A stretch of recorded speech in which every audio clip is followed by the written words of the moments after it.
সন্ধ্যা বন্ধুরা, আবার সন্ধ্যাবেলা দেখো আমলকি আচার করছি। ভিডিও করেই যায় বন্ধুরা, জানো আগায় না, কেউরই ভিডিও আগায় না।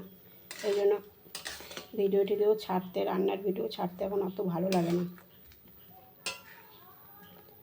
দেখো আমলকির আচার করছে আজকে। কালকে কুলের আচার করেছিলাম, তো কুলের আচারটা ছাড়িনি, কুলের আচারটা ছাড়বো। আর কেউ দেখতেও চায় না, বন্ধুরাও কি দেখবে, বন্ধুরাও কাউরই ভিডিও তো আগাচ্ছে না। আর মনে হয় না দু এক সময় যে ফেসবুক ছেড়ে দিই, একদমই ভালো লাগে না।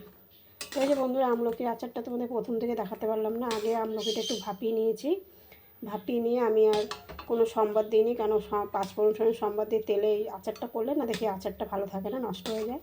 আমি গুড়টাকে আগে, আখের গুড়টাকে জলে ফুটিয়ে চিট করে নিয়েছি, তারপরে আমলকিটা দিয়ে দিয়েছি। এবার আমলকিটা হয়ে গেলে, মানে হয়ে আসলে তারপরে মশলাটা দেবো। এরকম মশলা নিয়ে নিয়েছি, এখানে ধনে আছে, মৌরি আছে, শুকনো লঙ্কা, এটা আর একটু পেস্ট হবে। এই দেখো বন্ধুরা, একটু হালকা লবণ দিয়ে দিচ্ছি। আমার আমলকিটা সবসময় প্রচুর খাওয়া হয়, কারণ আমার ছেলে খুব ভালো খায়। আমাদের প্রত্যেক সপ্তাহতেই আমলকিটা খুবই আনা হয়, কারণ আমি কেটে মশলা টশলা দিয়ে রোদ দিয়ে রেখে দিই কৌটোতে ভরে। এই দেখো আচারটা হয়ে এসছে, মশলাটা দিয়ে দিলাম। পুরোটা দেখাতে পারলাম না তোমাদের, অন্য সময় পুরোটা দেখিয়ে দেবো, কেন প্রায় আমি করি তো এই আচারটা চাই, তোমাদের পরে ভিডিওটা পুরোটা দিয়ে দেবো।